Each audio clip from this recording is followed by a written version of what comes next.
નમસ્કાર મિત્રો, સ્વ અધ્યયન પોથી ભાગ 3 સોલ્યુશન. સ્વઅધ્યયન પોથીનો જે ત્રીજો ભાગ છે એમાં સામાજિક વિજ્ઞાન ધોરણ 7 એમાં પાઠ 11મો પર્યાવરણના ઘટકો અને આંતરસંબંધો. આ પાઠનું આપણે સંપૂર્ણ સોલ્યુશન જોઈશું. તો મિત્રો, તમે જો મારી ચેનલ ઉપર પહેલીવાર આવ્યા હોય તો મારી ચેનલ સબસ્ક્રાઈબ કરી બાજુમાં આવેલું બેલ આઇકન પ્રેસ કરી લેજો, જેથી આવનારા બીજા સ્વઅધ્યયન પોથીના સોલ્યુશનના વિડીયો ઝડપથી તમારા સુધી પહોંચી શકે. તો ચાલો મિત્રો, આજે આપણે સ્વઅધ્યયન પોથી ભાગ 3 એમાં સામાજિક વિજ્ઞાન ધોરણ 7 પાઠ 11નું આપણે સંપૂર્ણ સોલ્યુશન જોઈએ.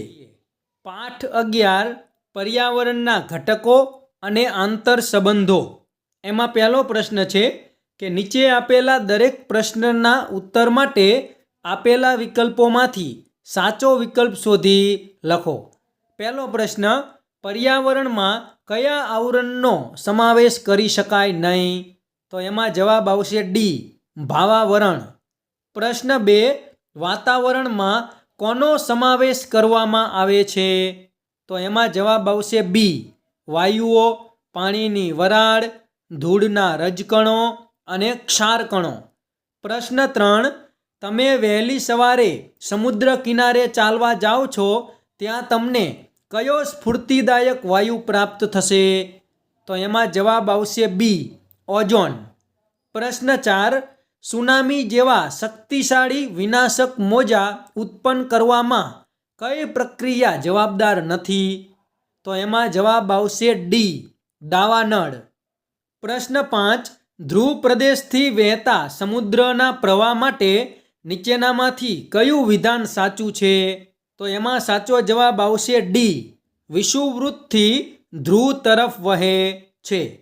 પ્રશ્ન 6, 10 થી 11 કિલોમીટર જેટલી ઊંડી ખીણ કયા મહાસાગરમાં આવેલી છે? તો એમાં જવાબ આવશે એ, પેસિફિક મહાસાગર. પ્રશ્ન 7, બે ભરતી કે ઓટ વચ્ચેનો સમયગાળો આશરે કેટલો હોય છે? તો એમાં જવાબ આવશે એ, 12 કલાક અને 25 મિનિટ. ત્યાર પછી 8મો પ્રશ્ન જોઈએ, કયું બળતણ પ્રદૂષણ મુક્ત બળતણ નથી? તો એમાં જવાબ આવશે ડી, પેટ્રોલ. પ્રશ્ન 9, નીચેનામાંથી કોનો હવા પ્રદૂષણના પ્રદૂષકોમાં સમાવેશ થતો નથી? તો એમાં જવાબ આવશે ડી, રાસાયણિક ખાતર. પ્રશ્ન 10, પૃથ્વીની સપાટીનો આશરે કેટલા ટકા વિસ્તાર પાણી રોકે છે? તો એમાં જવાબ આવશે સી, 71. પ્રશ્ન 11, આકૃતિમાં કાળા રંગથી ઘેરાયેલો ભાગ માટે કયું વિધાન સાચું છે?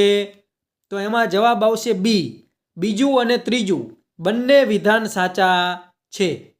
ત્યારબાદ આગળ જોઈએ. પ્રશ્ન 2a, યોગ્ય શબ્દ વડે ખાલી જગ્યા પૂરો. તો પહેલી ખાલી જગ્યા છે એમાં જવાબ આવશે પૃથ્વી. બીજી ખાલી જગ્યામાં જવાબ આવશે મૃદાવરણ. ત્રીજી ખાલી જગ્યામાં જવાબ આવશે પારજાંબલી. ચોથી ખાલી જગ્યામાં જવાબ આવશે ભરતી ઓટ. અને 5મી ખાલી જગ્યામાં જવાબ આવશે હવાનું. ત્યારબાદ આગળ જોઈએ જોડકા જોડો. એમાં આપણે જોડકા જોડવાના છે. તો પહેલાની સામે આવશે ડી, હવાનું પ્રદૂષણ. ત્યાર પછી બીજાની સામે આવશે એ, જમીનનું પ્રદૂષણ. ત્રીજું એમાં આવશે બી, ધ્વનિનું પ્રદૂષણ. અને ચોથું એમાં આવશે સી, જળનું પ્રદૂષણ. ત્યાર પછી 1-2 વાક્યોમાં પ્રશ્નોના જવાબ લખો. તો પહેલો પ્રશ્ન છે કે મીઠા પાણીના મુખ્ય સ્ત્રોત કયા કયા છે? તો એમાં જવાબ આવશે હિમશિખરો, ભૂમિગત પાણી, મીઠા પાણીના સરોવરો, નદીઓ, ઝરણા વગેરે મીઠા પાણીના મુખ્ય સ્ત્રોતો છે. બીજું, ચીડિયાપણું અને બહેરાશ કયા પ્રદૂષણની માનવ જીવન પરની અસર છે? તો એમાં જવાબ આવશે ચીડિયાપણું અને બહેરાશ એ ધ્વનિ પ્રદૂષણની માનવ જીવન પરની અસર છે. ત્યારબાદ ત્રીજો પ્રશ્ન, ભૂમિ પ્રદૂષણ એટલે શું? તો એનો જવાબ છે કે વિવિધ કારણોસર ભૂમિ જમીનની ગુણવત્તામાં કે તેના પોષક ઘટકોમાં થતા ઘટાડાને ભૂમિ પ્રદૂષણ કહે છે. પ્રશ્ન 4, જલાવરણમાં કોનો કોનો સમાવેશ થાય છે? તો એમાં જવાબ આવશે જલાવરણમાં મહાસાગરો, સરોવરો, ઉપસાગરો, અખાતો, ખાડીઓ, નદીઓ વગેરેનો સમાવેશ થાય છે.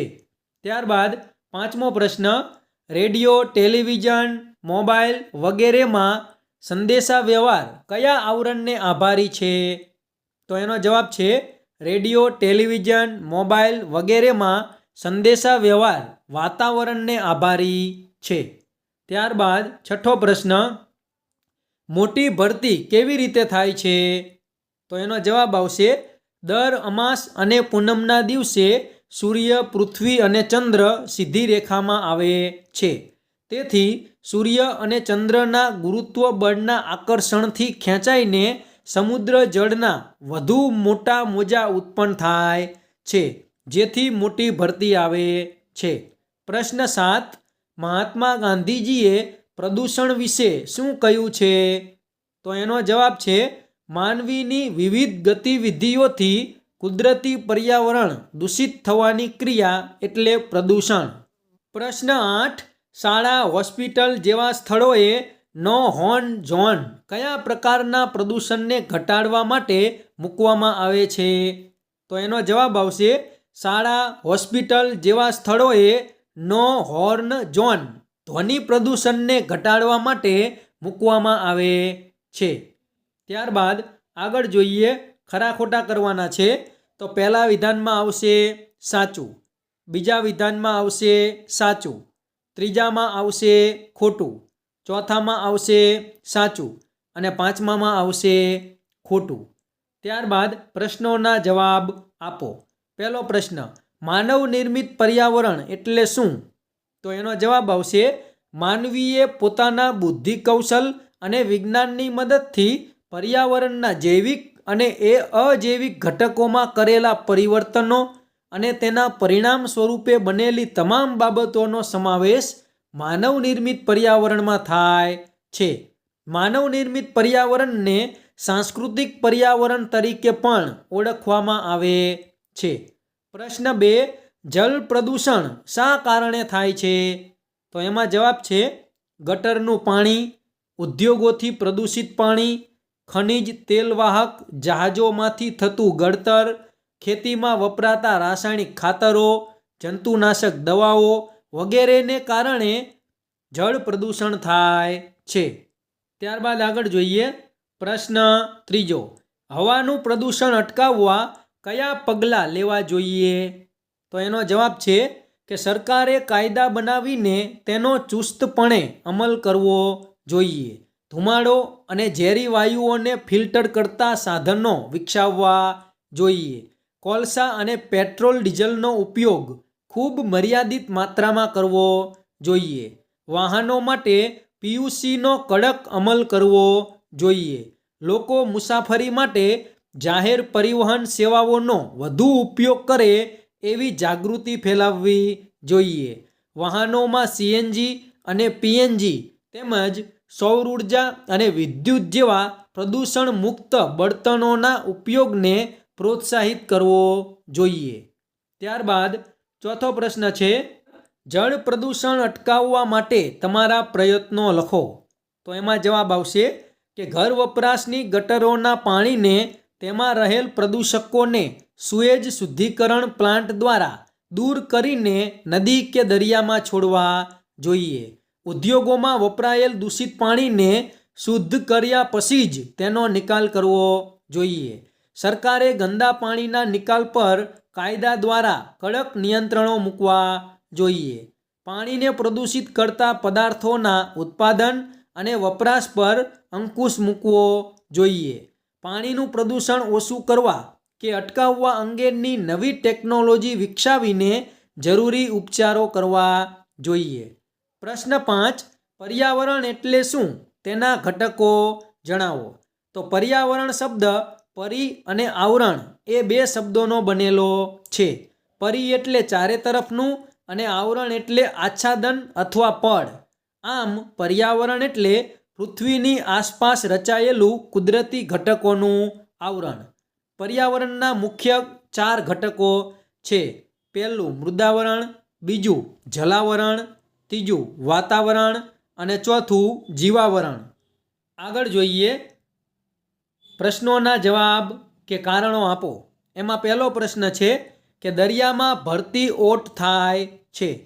તો દરિયાના પાણી દિવસમાં 2 વખત ઊંચે ચડે છે અને નીચે ઉતરે છે. દરિયાના પાણી ઊંચે ચડે તેને ભરતી અને નીચે ઉતરે તેને ઓટ કહે છે. ભરતી ઓટ સૂર્ય અને ચંદ્રના ગુરુત્વાકર્ષણ બળની અસરથી થાય છે. બધા સ્થળોએ અને બધા દિવસોએ એક સરખી ભરતી ઓટ આવતી નથી. પૂનમ અને અમાસના દિવસે સૌથી મોટી અને સાતમ આઠમના દિવસોએ સૌથી નાની ભરતી ઓટ આવે છે. બીજું કારણ છે કે અમાસ અને પૂનમના દિવસે દરિયામાં મોટી ભરતી આવે છે. તો એનો જવાબ છે કે દર અમાસ અને પૂનમના દિવસે સૂર્ય, પૃથ્વી અને ચંદ્ર સીધી રેખામાં આવે છે.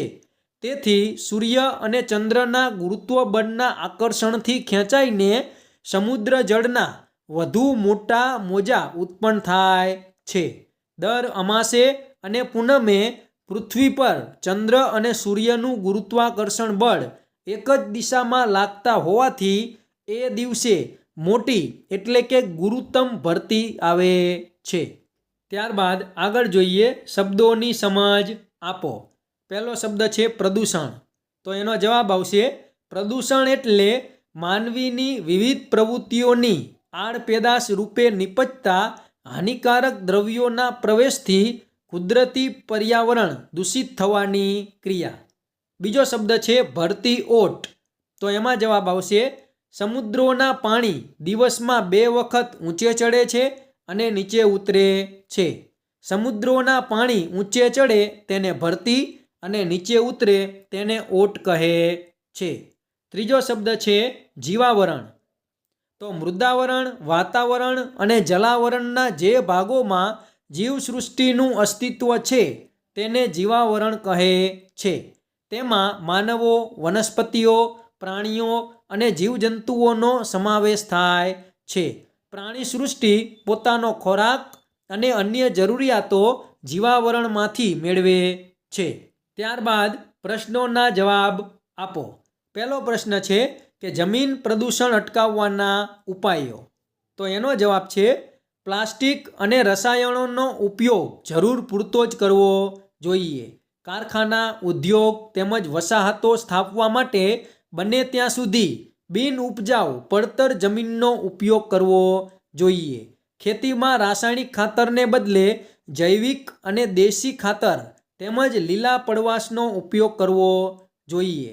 પાકને કીટકો અને જંતુઓથી બચાવવા માટે વપરાતી જંતુનાશક દવાઓ જરૂર પૂરતી જ વાપરવી જોઈએ. ઘન કચરાનું વર્ગીકરણ કરી તેનો પુનઃ ઉપયોગ કરવો જોઈએ. નકામા પ્લાસ્ટિક અને ઘન કચરાને જમીન પર ફેંકવાને બદલે તેનો બાળીને નાશ કરવો જોઈએ અથવા શક્ય હોય ત્યાં રિસાયકલ કરીને તેનો ફરીથી ઉપયોગ કરવો જોઈએ. ખેતીમાં ટપક અને ફુવારા સિંચાઈ પદ્ધતિનો ઉપયોગ કરવો જોઈએ. ત્યારબાદ આગળ બીજો પ્રશ્ન છે કે ધ્વનિ પ્રદૂષણ અટકાવવાના ઉપાયો. તો એમાં જવાબ આવશે ઘરના બધા વાહનોને યોગ્ય સમયે સર્વિસ કરાવવા જોઈએ. રેડિયો, ટેલિવિઝન, મોબાઈલ, વાજિંત્રો વગેરે ધીમા અવાજે વગાડવા જોઈએ. સિનેમાઘરો અને જાહેર સભાગૃહોમાં ધ્વનિ શોષક યંત્રો અને પડદા લગાડવા જોઈએ. સામાજિક પ્રસંગો, ઉત્સવો, ઉદ્ઘાટન પ્રસંગો કે લગ્ન પ્રસંગો વગેરેમાં બિનજરૂરી ઘોંઘાટ ન કરવો જોઈએ. ઉજવણીના કાર્યક્રમો અને સરઘસોમાં ફટાકડા ન ફોડવા. શાળા અને હોસ્પિટલ જેવા સ્થળો પાસે નો હોર્ન અને સાયલન્સ ઝોનનો કડક અમલ કરવો જોઈએ.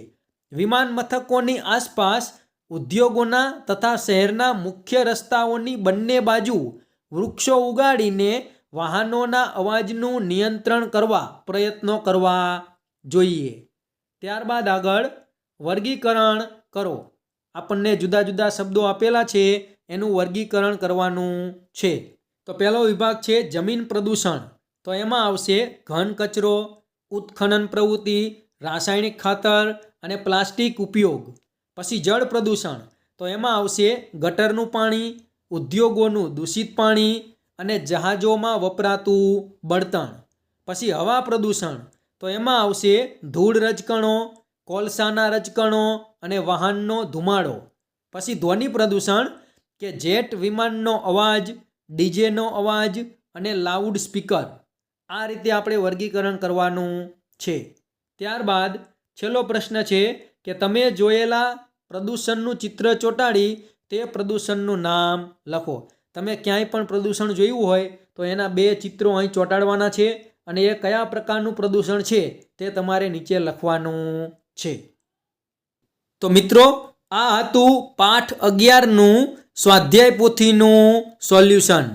તો મિત્રો, જો આ વિડીયો તમને પસંદ આવ્યો હોય તો વિડીયો જરૂરથી લાઈક કરજો, તમારા બીજા મિત્રોને શેર કરજો અને તમે મારી ચેનલ ઉપર પહેલીવાર આવ્યા હોય અને મારી ચેનલ હજી સુધી સબસ્ક્રાઈબ ના કરી હોય તો ચેનલ સબસ્ક્રાઈબ કરી બાજુમાં આવેલું બેલ આઇકન પ્રેસ કરી લેજો, જેથી આવનારા બીજા નવા વિડીયો ઝડપથી તમારા સુધી પહોંચી શકે. તો ચેનલ સબસ્ક્રાઈબ કરવાનું ભૂલતા નહીં અને એક સરસ મજાની કોમેન્ટ પણ તમે જરૂરથી કરજો. Thank you.